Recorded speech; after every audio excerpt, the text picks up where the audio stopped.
So before the break, we spoke about the transmission mechanism of the monetary policy and how the central bank influences the level of money supply or changes the money supply in the market through open market operations, bank reserve requirements, and the repo rate, and therefore influences the level of interest rates and the aggregate demand. What I want to understand now is that what are the effective qualities of a central bank? In order to be able to function effectively, in order to be able to do the proper job, what are the good qualities that a central bank must have? And the first one is that central banks need to be independent.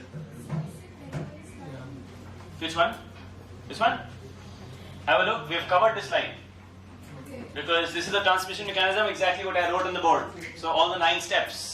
So we spoke about that. Yeah. So what are the qualities of an effective central bank? So what makes a central bank? What makes him believable? What makes him somebody who you will trust? Now, among all the careers that are there, and among all the job professions that are there, which are the professions which you would trust the most and trust the least? Doctors, okay. And what are the least? Lawyers and politicians. Politicians are right at the bottom on that, right? So they have that reputation on being at the bottom there. Now, if you had a politician as the RBI governor, and for some reason, I don't know why I'm thinking of Mr. Lalu Prasad Yadav there. I don't know why. I just feel like that, if he was the RBI governor, how would our money supply look like? My point is that independent central banks are really, really important. And they need to be independent from the political pressures of how the central banks have to work. Because politicians and central banks want different things. I mean, I won't say they want different things. They want similar things, but their thought processes vary at certain situations, especially when it comes to social goals. I mean, for example, if a person is suffering because of whatever reason, because of an ailment, because of having an economic issue, the politician will say, okay, I will extend a helping hand, whereas the central bank will say, well, survival of the fittest. Sorry. Because economics and politics in some situations don't go in hand. And in those extreme circumstances is where you want the central bank to be independent of the political pressures of the government and work independently. So even though in India the central bank is owned by the government, yes, the government can literally ask the central bank to do what he wants to do. However, thankfully our central bank is sort of independent. It's like a grown-up child. He does exactly what he wants to do. Yes? So there should be ideally no political interference. Political parties may come under pressure as measures taken to reduce inflation would also impact employment and economic growth. Central banks must have both operational and target independence. Operational independence means that they should be allowed to independently determine the policy rate, and target independence, central banks should define how inflation is calculated, set their own inflation target levels, determine the horizon over which the target is to be achieved. So all of those things, central banks should decide independently. Yes, they may talk to the government, they may come in collaboration with each other to achieve the goals, but well, they need to be independent of them. Yes. थोड़ा पैसे नहीं हो गया अब government central bank से पूछ के थोड़ी फ्रीबीज देती है. ट्रू. तो फ्रीबीज देना वो फिस्कल पॉलिसी में आता है, वो ट्रांसफर पेमेंट्स में आता है. तो सरकार वो कर सकती है और सरकार के लिए उसको पैसे बोरो करने पड़ेंगे और वहां सेंट्रल बैंक उसको हेल्प करेगा. बट वो करेगा फिर तो पैसे हो गया ना. नहीं पैसे तो ठीक है, फिर वो रेट्स इन्फ्लेशन जैसे मूव करेगी उसकी वजह से फिर वो रेट्स इंट्रोड्यूस. एग्रीड. सो वहां उसके थ्रू इन्फ्लेशन आएगा, बट सेंट्रल बैंक कोशिश करेगा उस इन्फ्लेशन को कंट्रोल करने के लिए. तो इसलिए कितना पैसा बोरो हो सकता है, कैसे हो सकता है, उसके लिए भी थोड़ी रोक लगाई जाती है. तो central bank tries its level best to put in that kind of understanding. So the government says if I want to borrow, they have to borrow. Right? You can't say no to them either. The other thing that is very, very important for a central bank to function effectively is you need to have faith. the credibility of the central bank needs to be very high. I mean, your entire currency system works on faith, right? It says, I promise to pay. If the promise is not valuable, well, it's finished.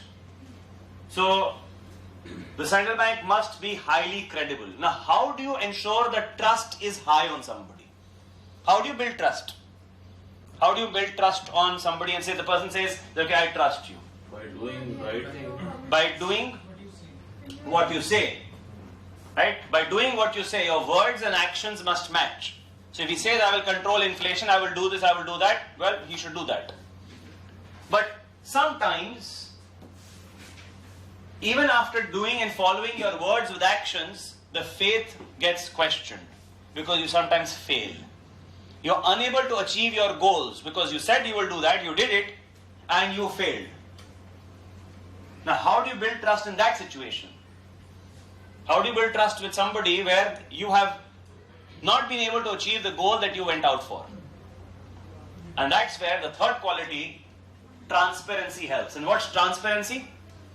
Transparency is about that you come in the open and you discuss with the public that this is the situation and this is what I'm thinking, this is what I will do.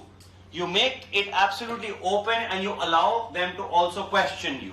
That's why you find the central bank governor every 3 months comes and talks to the public, the press, and talks to the economists, talks to other people and says, what do you think? And this is what I believe. That transparency is very important because that aids credibility, especially in situations when you tend to not succeed in what you are going out for. So, credibility. Market should believe the central bank is serious about achieving the target inflation and would follow through their stated actions. A loss in credibility would reduce the effectiveness of the central bank. Transparency aids credibility. Transparency implies the central bank openly stating its views on the economic indicators and other factors they would consider in interest rate setting policy. So basically, transparency, credibility and independence are three very important qualities of a central bank for it to work effectively and efficiently. What is the difference between expansionary and contractionary monetary policy? What does the word expansionary mean? Expansionary means that we are increasing money supply. Expansionary means we are increasing money supply and we want to increase the money supply because that will lead to a growth in the aggregate demand and the economic growth as well. So expansionary monetary policy is when the interest rates are high or low?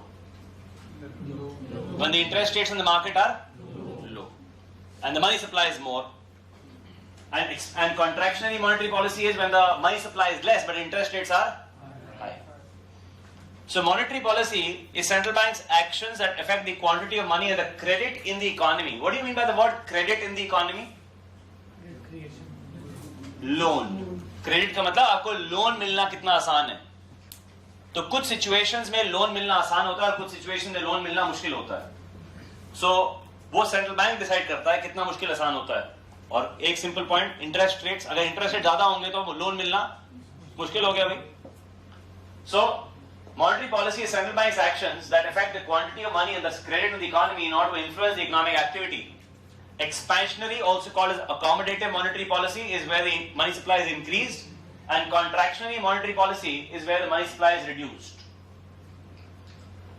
But it is easy to judge contractionary and expansionary monetary policy from the trajectory of money supply. If the money supply is being increased, it's expansionary. If the money supply is being decreased, it's contractionary. But how do you judge a contractionary or expansionary monetary policy with the level of interest rates? For example, if I tell you the current level of interest rates in India is 7%, would that be an expansionary policy or a contractionary policy?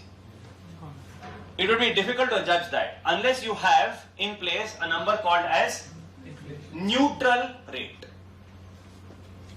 Now, what is this neutral interest rate? Neutral interest rate is the rate at which the monetary policy is considered to be neither expansionary nor contractionary. Now, how is this neutral interest rate calculated?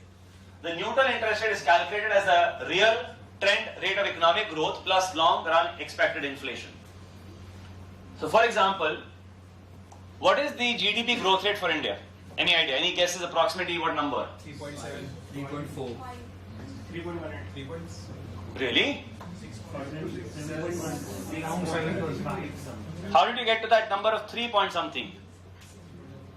So that I think you mentioned in terms of what is the GDP of the country. Did you mention the GDP of 3.1 trillion? Because that's the GDP in terms of the economic output.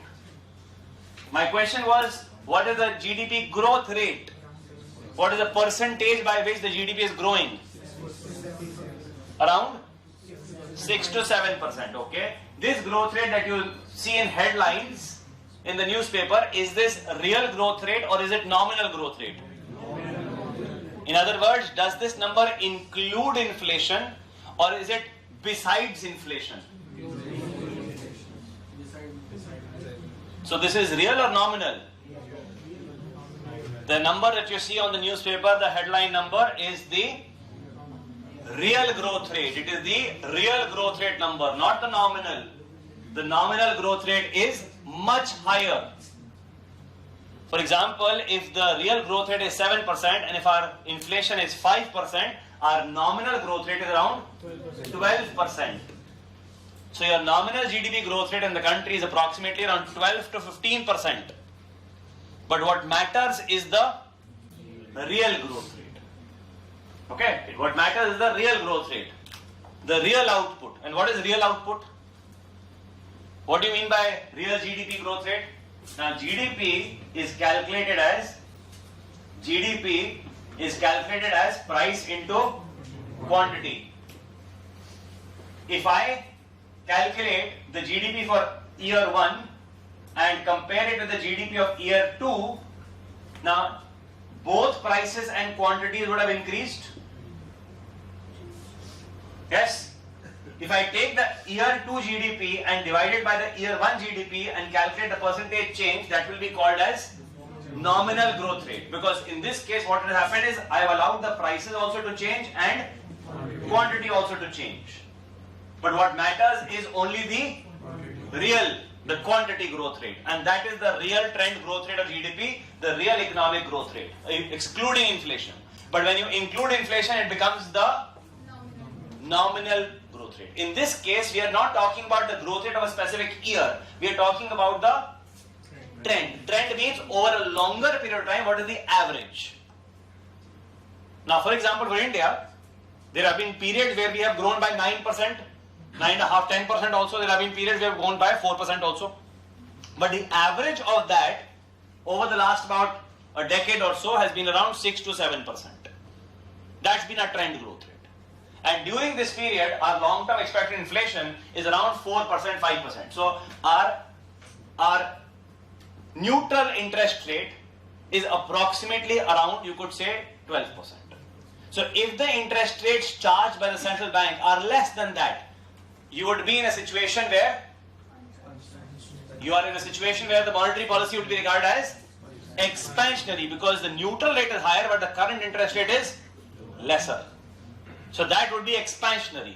Whereas the interest rate charged by the central bank would be higher, that would be contractionary. So in order to judge whether the central bank's monetary policy is expansionary or contractionary, you judge it with respect to the neutral interest rate.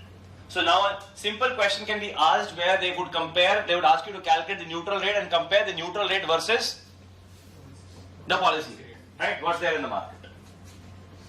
So real trend growth rate refers to the economic growth rate which is sustainable in the long run. This trend rate is not directly observable but must be estimated, and the trend may change due to structural changes in the economy over time. If the policy rate is larger than the neutral rate, the monetary policy is contractionary and vice versa. Now comes the question, in what situations does monetary policy not work the way it was intended to work? Just like we spoke about fiscal policy, when does fiscal policy fail? Similarly, when does monetary policy not do the job that it was intended to do? Remember before the break we spoke about the topic of transmission mechanism, and the transmission mechanism I wrote down some points on the board, and I mentioned that how open market operations would cause the money supply to change, then short-term interest rates to change. And then I mentioned that I hope the long-term interest rates also change in the same direction.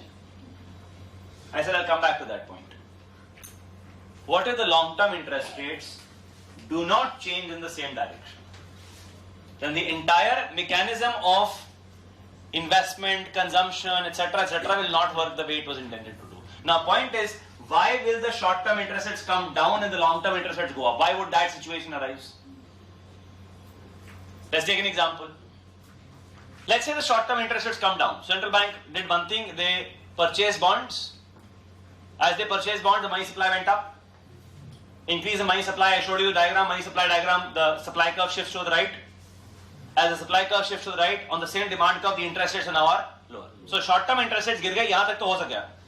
But मान लो यहाँ तक हुआ, उसके बाद आप बहुत intelligent customer हो, intelligent consumer हो, और आप 3 पीरियड आगे सोचते हो. आपने कहा सेंट्रल बैंक ने इंटरेस्ट रेट गिराए, मनी सप्लाई बढ़ाया, और मनी सप्लाई के गिराने से अब ग्रोथ आएगी क्योंकि लोग कंज्यूम करेंगे, खर्चा करेंगे, कंजम्पशन बढ़ेगी, इन्वेस्टमेंट बढ़ेगी, और जब इन्वेस्टमेंट बढ़ेगी और ग्रोथ बढ़ेगी तो डिमांड बढ़ेगा, और डिमांड बढ़ेगा तो उसके साथ इन्फ्लेशन भी आएगा.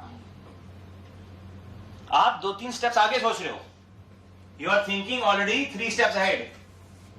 तो आपने कहा अगर इन्फ्लेशन आएगा तो मेरा पैसे की वैल्यू कम हो जाएगी, तो उस पैसे की वैल्यू को मेंटेन करने के लिए मैं इंटरेस्ट रेट्स ज्यादा डिमांड करूंगा, क्योंकि इंटरेस्ट रेट का जो कंपोनेंट होता है, अगर आपने पढ़ा है, इंटरेस्ट रेट के 2 कंपोनेंट्स होते हैं, real rate plus expected inflation. तो अगर एक्सपेक्टेड इन्फ्लेशन बढ़ गया तो इंटरेस्ट रेट्स बढ़ जाएंगे. तो अब सेंट्रल बैंक को हो गई प्रॉब्लम, क्योंकि उनके शॉर्ट टर्म इंटरेस्ट रेट के गिराने से आपकी लॉन्ग टर्म इन्फ्लेशन एक्सपेक्टेशंस बढ़ गई हैं, और उसके बढ़ने से लॉन्ग टर्म इंटरेस्ट रेट बढ़ गए हैं. इसलिए सेंट्रल बैंक अपनी पॉलिसी मतलब फेल हो सकता है. Central bank can fail because of this, because the policy may not work, because you are thinking 2 steps ahead. अब इसको कैसे कंट्रोल किया जाए? सेंट्रल बैंक क्या करता है, हर 3 महीने में आके आपसे बात करता है, आपको समझाता है, कहता है कि I am a very strong regulator, I will follow through with my actions. If you trust me, I will not let that long-term inflation expectation go higher. तो आप जो सोच रहे हो वो नहीं होगा. He tries to convince you, and if you do get convinced, the market works. So basically, it's a lot about trying to persuade the people. That's why one of the reasons why central banks come and talk and explain and discuss with the people. That's a very important point. So, long-term interest rates may not rise or fall with the short-term interest rates due to the effect of monetary policy changes in the expected inflation. For example, a decrease in money supply intended to reduce inflation may cause the long-term interest rates to actually fall. And therefore, businesses may slow down in the long run, thus lower inflation leading to lower long-term rates. मतलब short-term interest rates बढ़ाए और long run के interest rates गिर गए. Basically, आपका short run and long run के interest rates are moving in opposite directions. If this happens, then the monetary policy will become weak. The central bank will become weak, will not be able to do the job as was intended to do. But हमें ये उस time पे तो पता लगेगा नहीं, जब long term interest rate fall कर जाए हमें तब पता लगेगा. तो क्या कर सकते हैं? आप कंफ्यूज इस बात पे कर रहे हो कि लॉन्ग टर्म इंटरेस्ट रेट्स बाद में चेंज करेंगे. अभी सोच रहे हो? हम इंटरेस्ट रेट्स के चेंज करने की आज की बात कर रहे हैं. अब ये शॉर्ट टर्म और लॉन्ग टर्म इंटरेस्ट रेट्स होते क्या हैं? इनका टेन्योर फर्क होता है. बड़े रेट्स आज के होते हैं. For example, if I want to buy a bond for 10 years, that's a long term bond. If I want to buy a bond worth for let's say 1 year, ये शॉर्ट टर्म बॉन्ड हो गया. तो दोनों का आज क्या फर्क है? सिर्फ टेन्योर फर्क है. मैं बोरोइंग लेंडिंग आज कर रहा हूं, तो उसका रेट कब डिसाइड होगा? आज. ठीक है. So the rate will be decided today for the short time period और for the long time period. ठीक है. पॉलिसी आते हैं, लोग बात करते हैं. How many people in India actually listen to what they are? Okay. कितने लोगों की सुनने की जरूरत है इस क्वेश्चन. क्या कौन से लोगों की सुनने की? एग्जैक्टली. तो पॉइंट है कि कौन सुन रहा है. क्या सब जब सभी सुनेंगे तभी जाके मैटर करेगा? Obviously no. But what matters is Is the industry listening to it? Are the bigger people who have the ability to influence interest rates listening to it? Are the mutual fund guys listening to it? Are the insurance companies listening to it? Are all the people who have the money in their hands listening to it? Because what determines the market? Market में price कैसे determine होता है? जिसके पास पैसा है, right? He will determine the price, right? So the people who have the money, are they listening? That's what matters. It's not about everybody. So basically institutions. Institutions, right? It's about the big guys. Next, I'll draw the diagram again. So I drew the diagram a while ago, I'll draw it again and convince you of another thing. So this was the money demand curve, right? So this was the demand curve that we had drawn. I'm going to draw the same diagram once again. This is the money supply. And when the money supply was increased from MS to MS dash, the interest rates came down. So this was on the y-axis we had interest rates, on the x-axis we had the quantity of money, and as the quantity of money was increased, the money supply increased, the interest rates went down. Yes? What if the demand curve was not like this? What if the demand curve was a lot flatter? Now my drawing skills are being tested. Okay. So I had to draw it from the same point here, and now money supply has increased, but the quantum of fall in the interest rates is a lot less. पहले interest rate इतने गिर रहे थे, अब interest rate बहुत कम गिर रहे हैं. क्यों हुआ ऐसा? क्योंकि डिमांड कर्व जो था वो D1 से D2 शिफ्ट हो गया. क्या हुआ डिमांड कर्व को? डिमांड कर्व फ्लैट हो गया, डिमांड कर्व इलास्टिक हो गया. इसका मतलब यह है कि जो आपके लोग हैं वो कह रहे हैं हम पैसा बैंक में जमा नहीं करा रहे, हम नहीं जमा कराएंगे पैसे बैंक में. क्यों नहीं कराओगे?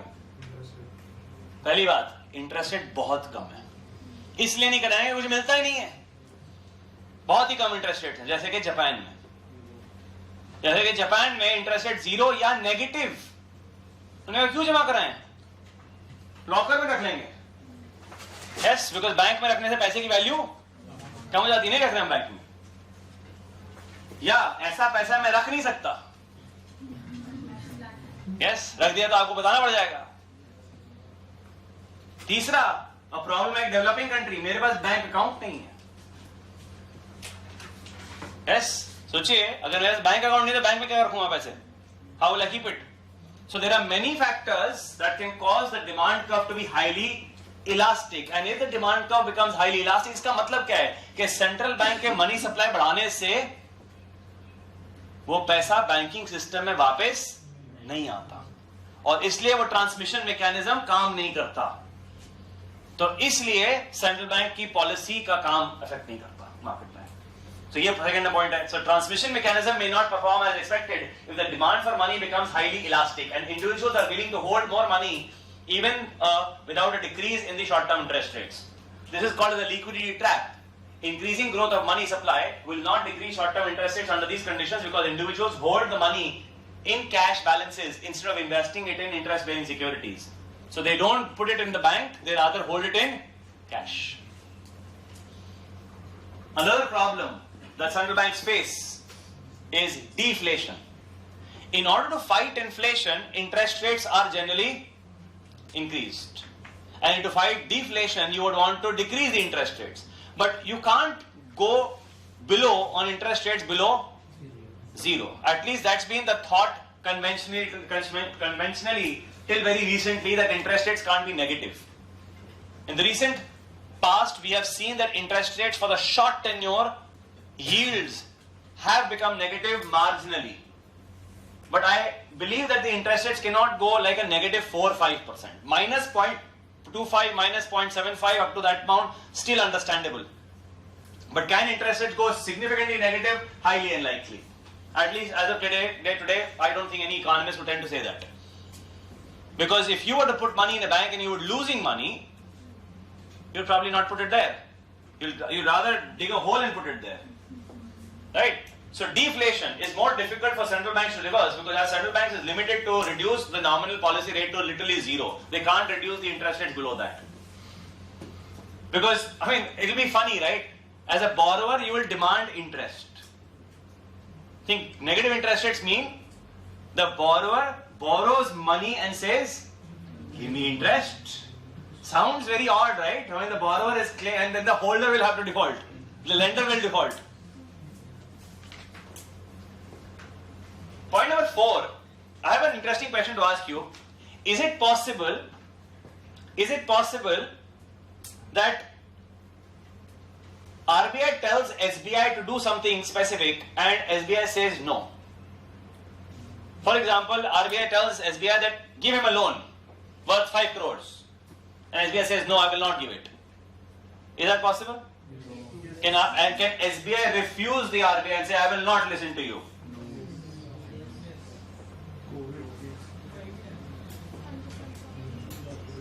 See, RBI is a regulator. You can make a rule, you can make a policy, but you can't tell me how to do business because you are not my owner.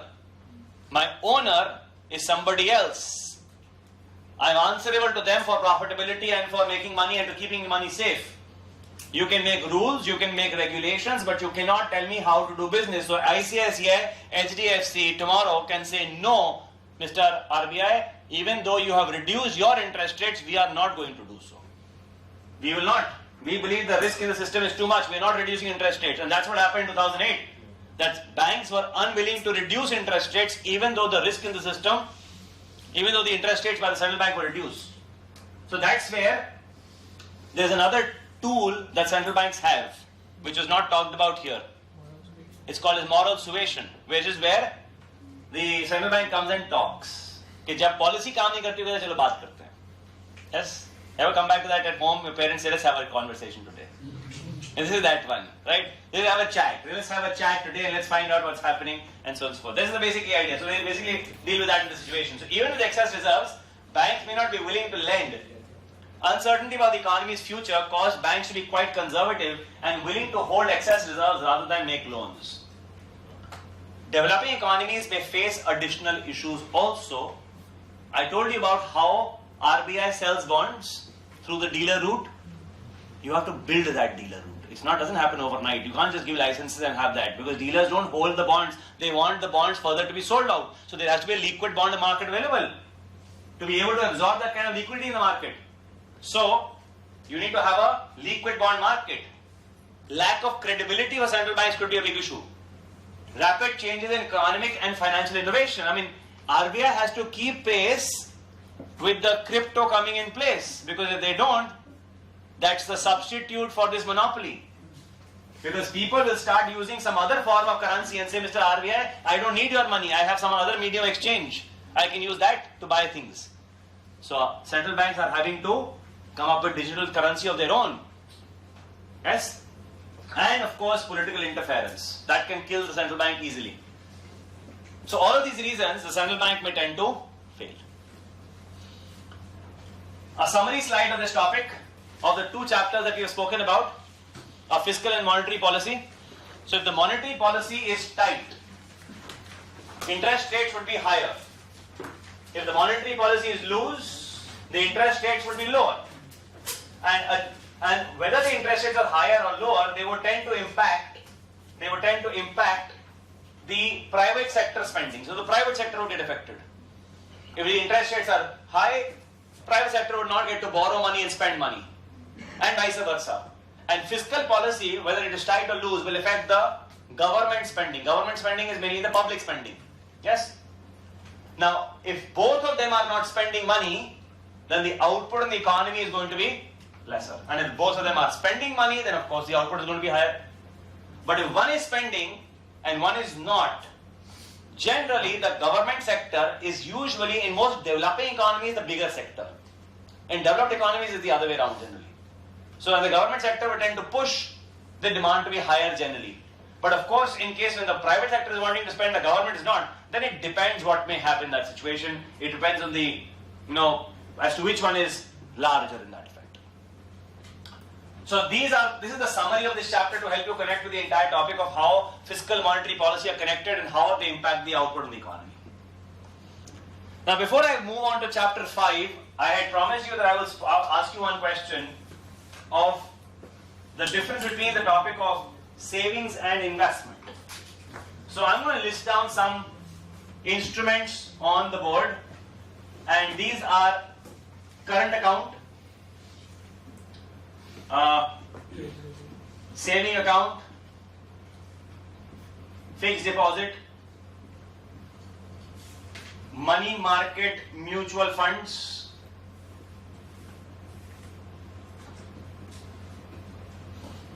or bond mutual funds, ETFs,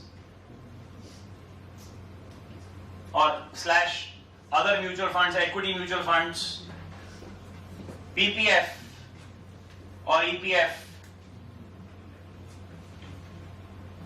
or let's also say secondary market equity.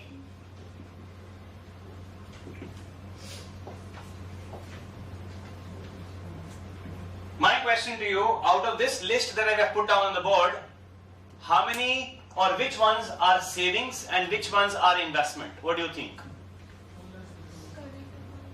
So which one do you think are savings and which ones are investments and why?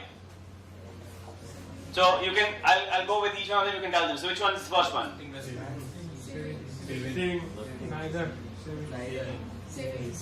So option A, B, there is no C option. So either saving or investment. So saving, investment, you said. So I'm just thinking about all of them, right? So this one.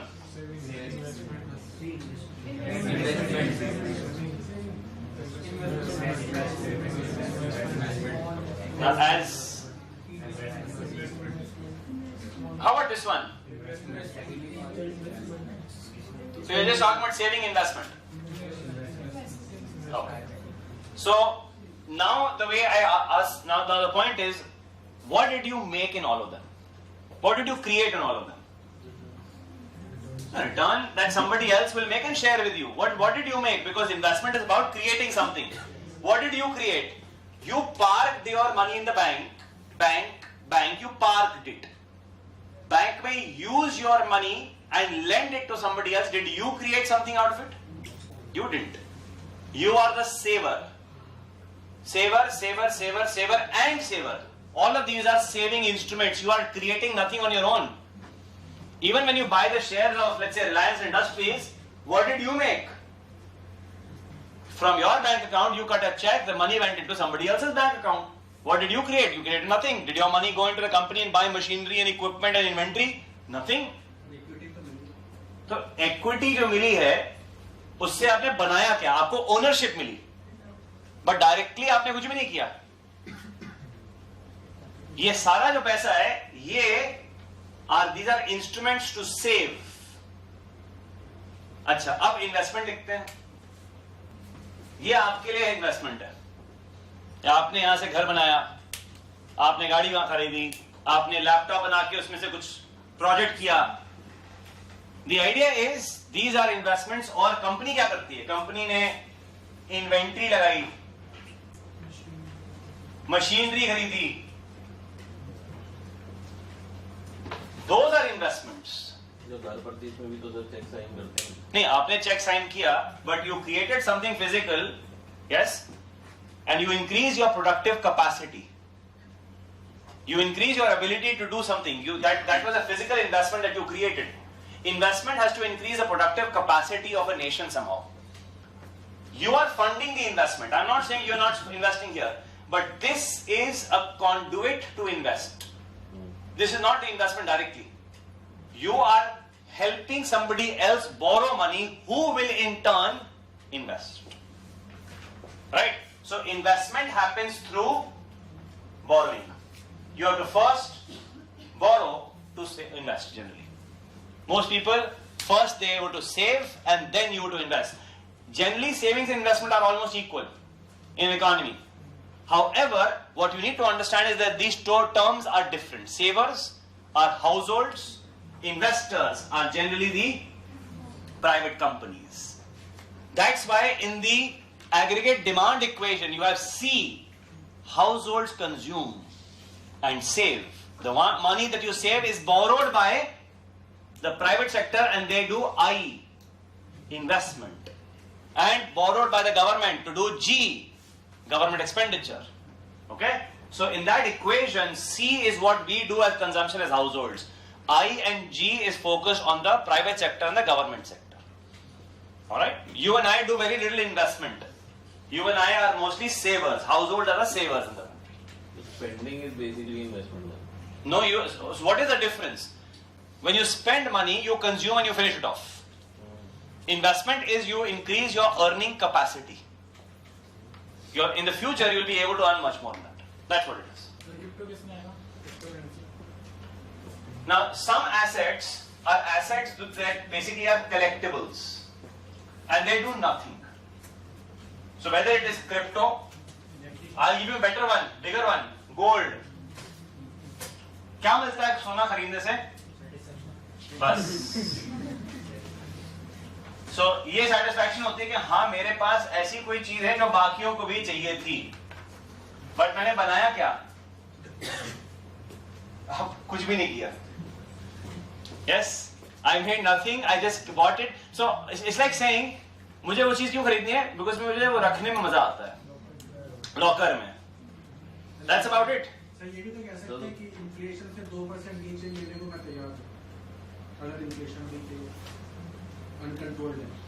तो I am saying कि मैं inflation से 2%. So gold क्या करता है? Gold आपके लिए hedge है खराब टाइम के लिए. तो गोल्ड आपके लिए खराब टाइम के लिए हेज है कि अगर जब चीजें बहुत खराब हो जाएंगी तो सोना आपको बचाएगा.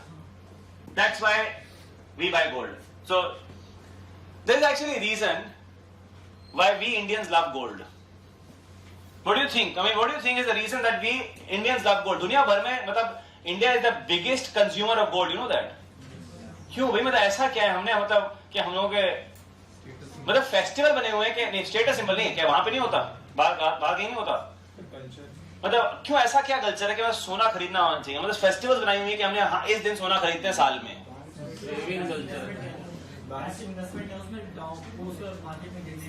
कोई चांस नहीं होता, नहीं होता कभी भी, हमेशा बढ़ता रहता है.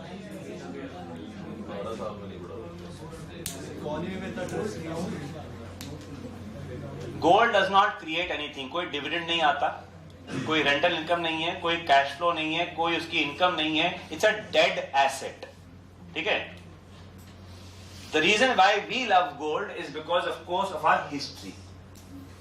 Why? What is our history? What specific part of our history is what attaches us to gold?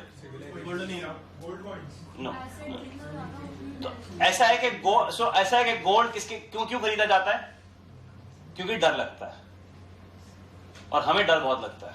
As a civilization, as a country, we feel very scared. Why? Because when you've read Indian history, आपने class 5 से history start की थी, और आपने सिर्फ ये पढ़ा कि पहले इसने अटैक किया, फिर इसने किया, फिर इसने किया, फिर उसने आके फिर किया. And basically you realize that the stability was not there a lot. You realize that this we have experienced from generations, and every time the generation when it passed on, they saw that people who were succeeding and able to, despite the situation going bad, the generation who was able to do well was the people who had some wealth intact. So what is the lesson that you will pass to your next generation if you saw that things were really bad and people were secured because of this asset? कौन से दो asset आपको बचा के रखेंगे? Real estate और gold बचा के रखेगा, क्योंकि उसकी वैल्यू आप कहते हो इस्तेमाल तो कर सकता हूं मैं. So therefore you must understand that the other countries haven't faced that. So that love for gold is inherent in you and it is not taught. Now it is not something, now it is programmed. Now it is programmed beyond a point कि आपको पता नहीं क्यों करते हैं, हाँ करते हैं. Right? That's how it works. So now it's been built into the culture that. But anyway, that brings me to a now very interesting and a good topic called as Introduction to Geopolitics. Geopolitics is about your geography related to your economic standpoint. And in that situation, India is truly blessed with beautiful, amazing neighbors, all left, right and center. You have amazing relationships with two of your largest neighbors.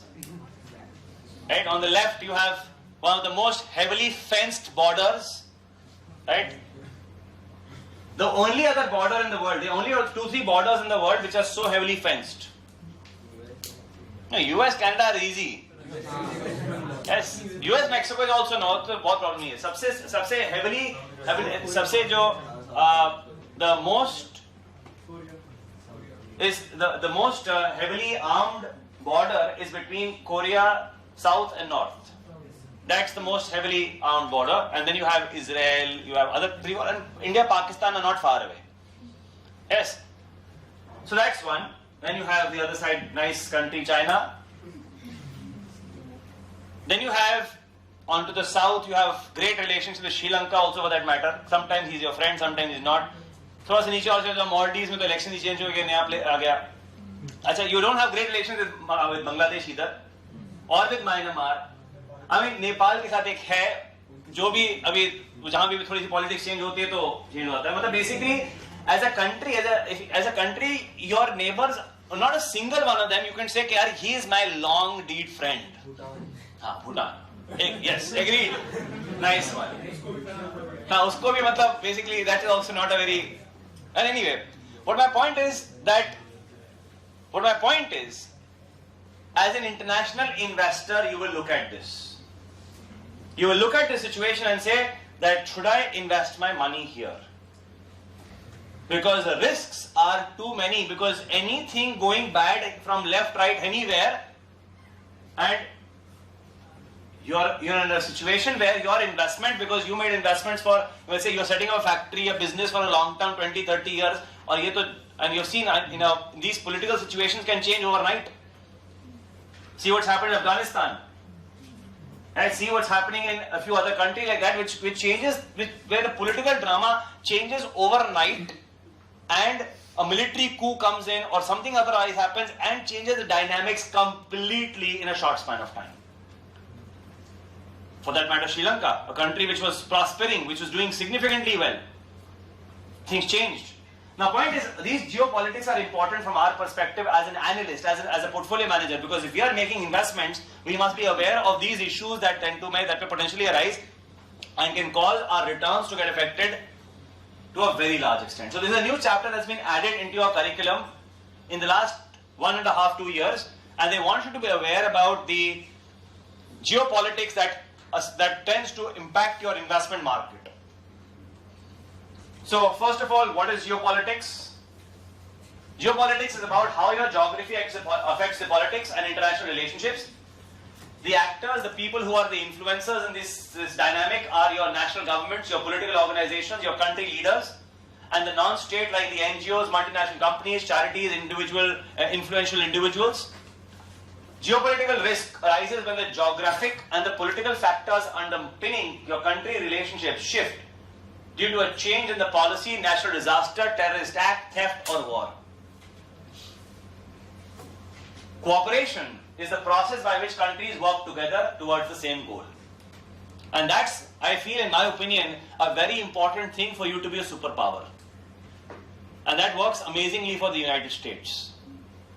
I mean, they have only a couple of neighbors. One, not the nice one as not somebody who even has a military of his own for that matter.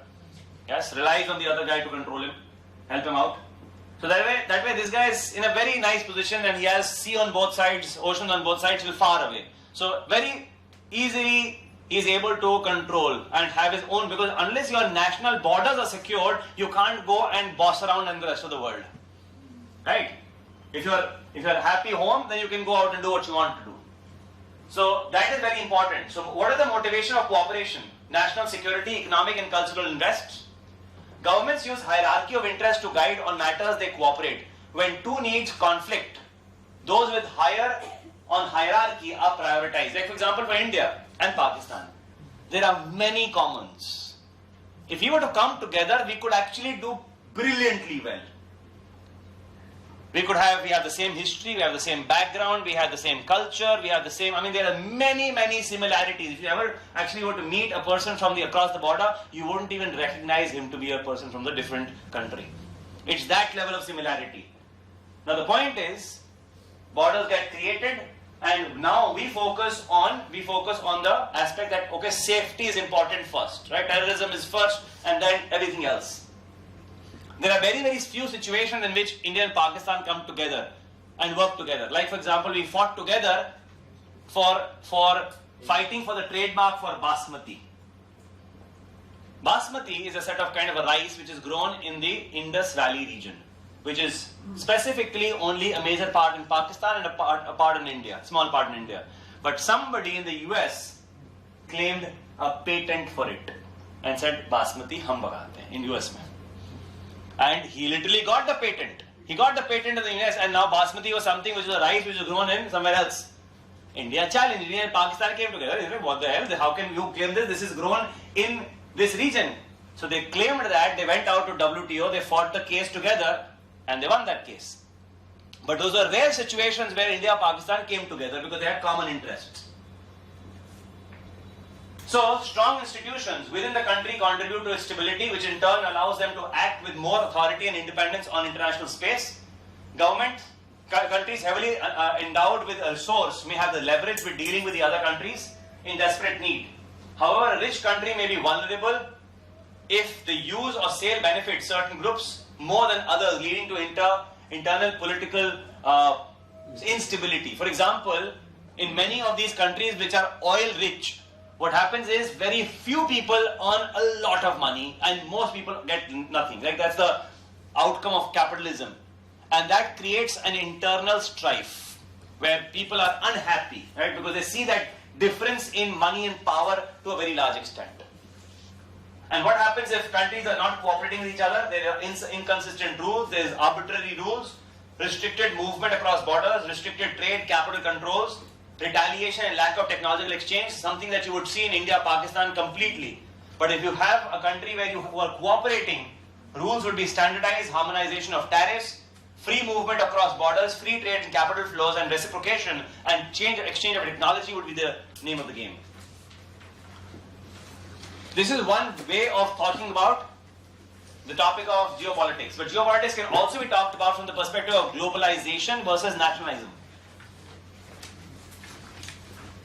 In this century, which started out in 2000, up till from 2000 to 2010, we have had a situation where we were focusing on globalization. So most of us, you and I, when we have seen our early part of our lives, globalization was the key word. Globalization was the key word. We were, companies were expanding. We were finding products across the world. Things were easy to access and so on and so forth. But in the last 10 years, things have changed. Countries have started focusing and saying, me first. That's me first. Like, for example, what was Trump's logo? His Make America Great Again. He said, we first. His thought process was that we go first. What is the entire idea of Brexit? UK says, me first. Germans later, French later. Because when you come together, you're like, all of us are equal. And no, we're not equal. That was their thought process. So in the last 10 years, things have sort of changed. So globalization is a process of interaction and integration among people, companies and governments worldwide. It leads to spread of products, information, jobs and culture. Globalization is the result of economic and financial cooperation. It is carried out mostly by non-state actors such as corporations, individuals and organizations. Globalization and cooperation tends to be correlated, as globalization can be facilitated or accelerated by political cooperation. But it's not necessary, because globalization can happen without the political alignment. For example, look at US and Russia, where business goes easy, but they are at war. Business is easy. They will import, export oil also. They will have, we'll have your burgers also. Now at a very later stage, we'll close down all the burger chains. But a couple of them are still operating. Yes, we'll have your products, you buy our products. So globalization is there, but politically they are not.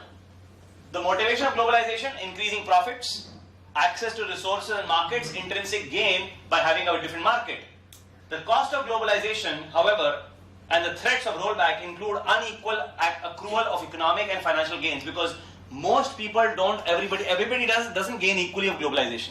What was the reason why in the last decade that countries have said no globalization? Why did US say America first and UK said we first? Because the cost of globalization starts getting borne by a certain set of people. some people benefit too much and some people benefit or in fact lose because of that. So the people who lose, yes, because of trade. Because of trade, people when you trade, some people lose a lot. And the people who lose a lot because they start voicing their thoughts. And the political parties then start capitalizing on their votes. So cost of globalization and threats of rollback include unequal accrual of economic and financial gains, lower environment and social governance standards, political consequences and interdependence. Nationalism is the proportion of countries' own economic interest to the exclusion or detriment of the interest of the other nations, where you say, me first. So nationalism implies limited trade, limited capital flows and restricted currency exchange. And globalization on the other side is trade of goods and services, capital flows, currency exchange and cultural and informational exchange too. And when I combine these four things, this is what we get. On one side we talked about cooperating and not cooperating, right, on the x-axis. And the y-axis we have globalization versus anti-globalization or nationalism. And then we come in to the four types of possibilities that countries may tend to have in terms of the kind of agreements they may have with each other. One is what we find with countries which are cooperating and globalized. It's called as multilateralism. G20 is a great example of that, where one country doesn't come only and make agreement with one country. It says we will all come together and work together. That's multilateralism. So countries that participate in mutually beneficial trade relationships, like India is trying to do that with so many countries now. We have the BRICS, we have the BRICS nation, we have the G20, we have the ASEAN region. We are trying to make groups and we are trying to work together, and our relationships are not 1:1. Our relationships are with respect to groups of countries together. Private firms are fully integrated into the global supply chain channels with multiple trade partners. So, when you open up the CFA book for this chapter, they show the Toyota car. And they show how in that car, every specific part is made across the world. Yes, they try to show the supply channels, the supply chain, and say how this car is manufactured, and it would not be able to function properly if any one part fails, where every one part of supply chain will not work. But this is a very mature sort of a country. Countries take time to reach here. Before that, they look at what is called as bilateralism, where relationships of countries are with 1:1. कि मेरा आपके साथ है, फिर मेरा आपके साथ है, फिर मेरा इसके साथ, अलग-अलग relationships हैं. Bilateralism, countries have relationship with many different countries, but they are one at a time agreements without multiple partners. Very few countries, if at all, fit the bilateralism mold and exist on the spectrum between these two. ऐसी countries के बिल्कुल ही bilateral country हो, ऐसे मिलना मुश्किल है. They are in the spectrum, they are here and they are somewhat here. With some countries they have bilateral relationships, with most countries they have multilateral relationships. And then there is this, autarky. This is non-cooperating and only me. Yes, countries that seeks political self-sufficiency with little or no external trade or finance. State-owned enterprises control strategic domestic industries, allows country to be stronger politically and exercise complete control over the supply of technology, media and goods and services. Good example? North Korea. Right? So we are the ones कि हम ही हैं और हम ही काम करेंगे. Yes, we against the rest of the world. So autarky. And then comes in hegemony.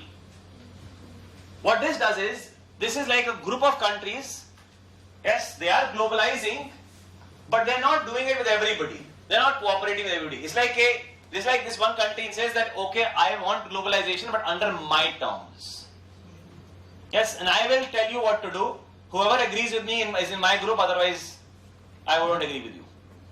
So this is like a strong regional country, and people who work along with him, they are together, otherwise he's not. It's like a country like Saudi Arabia. And says, okay, whoever is with me stays with me, otherwise no. So OPEC, for example. So countries are regional or even global leaders and use their political or economic might to control resources. They have state-owned enterprises. Other countries aligning with them may enjoy the rewards provided by the leader. So if you align with them, you enjoy the rewards. But if you don't, they are separate. So hegemons is basically they are a strong leader in their own self, and they say this is our group.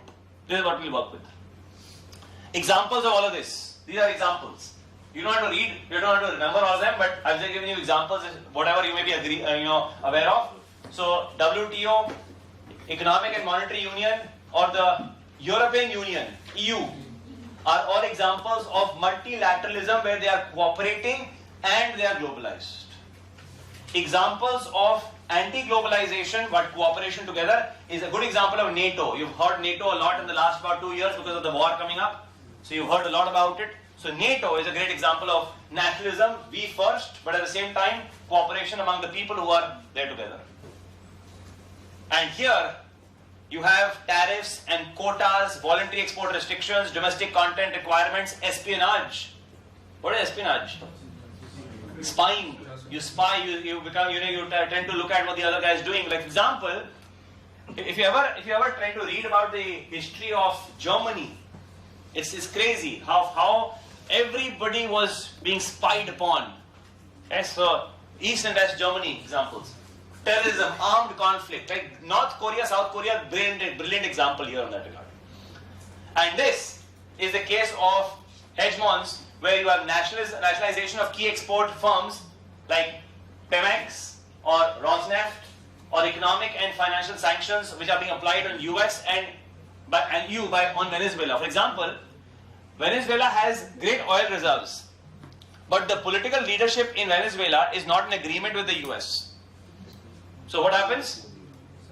Sanctions. They're like, okay, if you don't listen to us, we will not let you trade with anybody.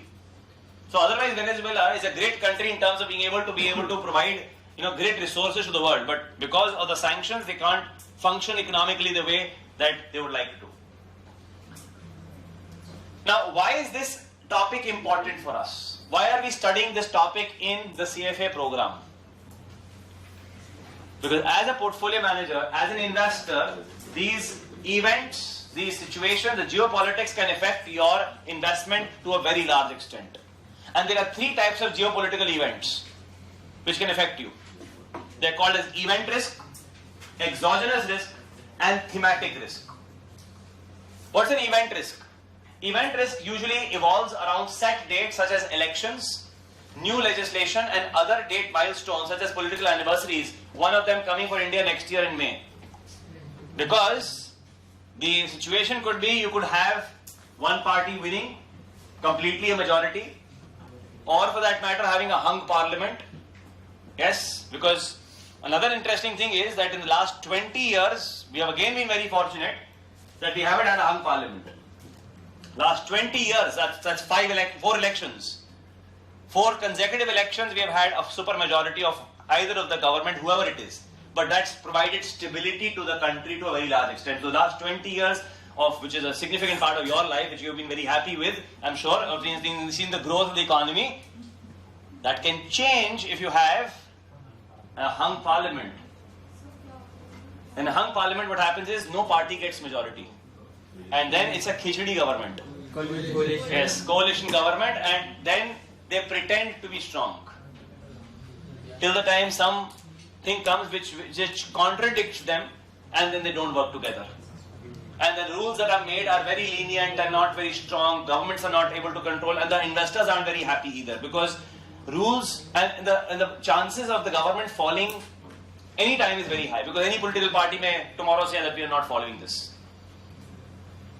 So that's a very big political risk, and you will find the volatility in the equity market picking up significantly around March, April, May next year, because people will get scared on this big event that's about to come up, which could change the trajectory of situations going forward.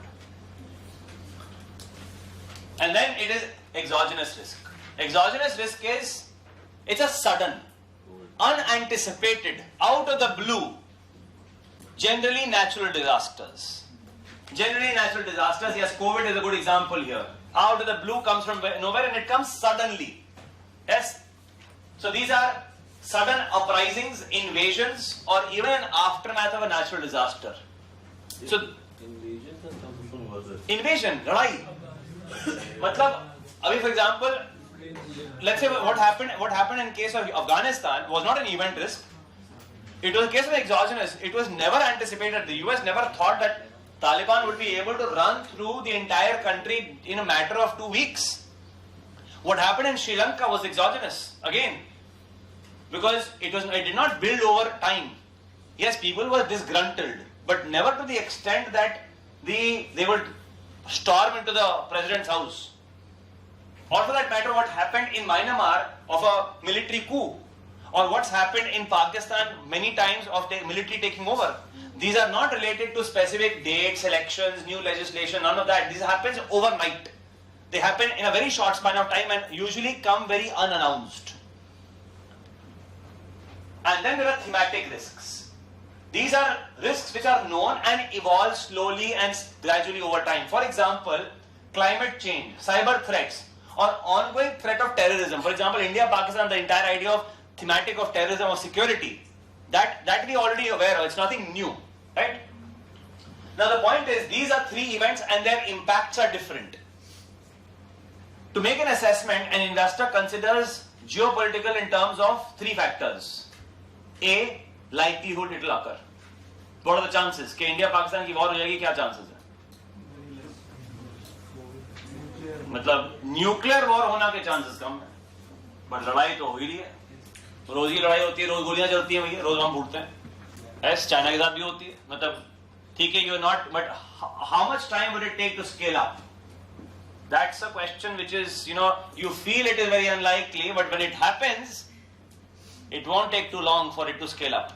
Yes, because it will basically be, okay, we disagree and there we go, right? So it goes.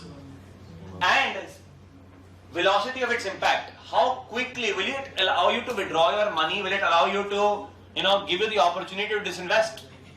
And size and the nature of the impact, how big would the impact be? Generally, what happens is with event and exogenous risks, the impact is sudden and then recovers quickly. Yes, the impact is deep and recovers reasonably quickly. It doesn't take too long for things to stabilize to their normal levels, not the previous levels, but to their normal levels wherever they're supposed to be. With thematic risks, they gradually happen and over time they keep building up over time. So things are different in all the three cases. Geopolitical risks rarely develop in a linear fashion, making it very difficult to monitor and forecast. Thus, investors develop scenarios and signposting rather than a single point forecast. Geopolitical risk can have a tangible impact on the investment outcomes, impacting market conditions, economic growth, interest rates, market volatility. Because these factors are relevant for you as an investor, therefore you watch out for them. And in this context, you bring in multilateral organizations such as the IMF, the World Bank, the WTO, who tend to help you to work together. Now, what is the IMF? The International Monetary Fund, we know the full form, but who is he? So, if I were to compare and look at the IMF and the World Bank, what is the difference between the two organizations? IMF is more European and WTO is more US. No. Both are American organizations, both have headquarters in the same city also. IMF focuses on development and grant loans or some sort of that amount to the weaker economies. Not necessarily. So, easy way out is World Bank is a social organization. It is not as much an economic organization as it is for social cause. It helps poor countries for social, economic and technical assistance. Like for example, I'll give you a very simple example for India. World Bank funds the TB program in India. Tuberculosis is a disease that is one of the only disease, it's a disease that's only in India. There are very few countries have TB. India has one of them. So, World Bank tries to fund that program in India and says you need to fight it and eradicate it. Because once you eradicate it, it's gone. But India finds it very hard. But World Bank tends to do that. So World Bank is a source of financial and technical assistance for poor countries for development of infra such as roads, hospitals, schools, etc. It is guided by the commitment to promote foreign investment, particularly capital investment and international trade. Whereas IMF on the other side is like the central bank of the central banks. If your central bank is facing a problem, who does he go to? He doesn't go to the World Bank. If your currency is facing a problem, you don't go to the World Bank. You don't say, I'm a poor country. No. You say, I'm having a monetary issue, monetary problem. I'm unable to pay my trading partner. I don't have dollars. I don't have the currency. Like, for example, Pakistan is facing a crisis in terms of currency. Who does he go to for a loan? He's not going to go to World Bank. He's going to IMF to borrow money to take assistance from them for dollars, etc. For that matter, when you make a payment to the CFA Institute in dollars, how does the money go from your account to the CFA Institute account? Well, you just swipe the credit card, it's done, right? But the point is what happens behind the scenes. There are lots of agreements which have been signed, how the money will flow from your account to that account. There's something called the SWIFT transfers. Yes, it's a SWIFT transfer that happens. There's a mechanism that's been built up, and these agreements have happened under the umbrella of IMF. So IMF, the easy way you can remember is that he is the place where central banks go for assistance. So when you think about central bank, you'll think about monetary authorities. You'll think about the money supply market. So promoting international monetary cooperation, facilitating the expansion and balanced growth of international trade, promoting exchange rate stability, assisting the establishment of multilateral systems of payments, and making resources available to members experiencing the balance of payment difficulties, helping resolve global economic imbalances. Like, for example, Greece, when it faced a problem, it took a loan from IMF. And then you have the last organization called as WTO. For example, I mentioned about this case that we had on Basmati. Or for that matter, I'll give you more cases, very interesting ones, like India is on the verge of losing losing case on sugarcane. So, what's happening is that India, Brazil are one of the largest producers of sugarcane in the world. And some of the other countries who produce sugarcane are not happy with India. And why is that? Because we give our farmers excessive subsidy to produce sugarcane. And that causes the world international prices to reduce significantly because the farmers are able to sell those sugarcane into the international market at dirt cheap prices, affecting competition artificially. So Brazil and a couple of other countries, Brazil is the largest manufacturer of sugarcane in the world. So they have filed a case against India that this is not fair, this is not a fair competition. So India lost the first round of that in WTO. We have requested for an appeal, but I don't know if it's going to happen. But the point is that these are fights that you have. For example, that Germany fights with us saying that allow us to export cars into your country at no duty. But we're like, no, 200%. You send a Mercedes or a Rolls Royce to us, we will just jack up the price by 200%. Like, okay, doesn't matter, Maruti is fine.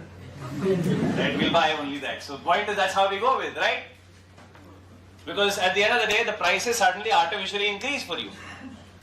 So these are the cases where WTO comes in, is the only organization dealing with global rules of trade between nations. Its main function is to ensure that trade flows smoothly, predictably and freely as possible as well. So we have covered with you 3 chapters, and I have a feeling that you did not find today's class to be very heavy. Yes, unlike some of the quant classes where you're like, oh my god, what's happening, I can't understand. But today's class wasn't a very heavy class, it was an easy class, and the pace was maintained to be relatively slow as well. Tomorrow as well, I will cover 3 chapters with you on international trade, capital flows and forex and markets, and exchange rate calculations. Okay, these are the 3 chapters I'm going to cover out today. So by end of day tomorrow, we'll be able to complete out with you all of economics. If we get time, we'll also do some questions. We'll see if we can do that. But that's the plan for tomorrow. Geopolitics में क्या question आता है? पिछली बार question COVID पे था. Okay, what was COVID? Was it an exogenous risk? Was it this risk and that risk? So there are 3 options. Similar. See you guys. I'll see you guys tomorrow at 12:30. Thanks. Bye.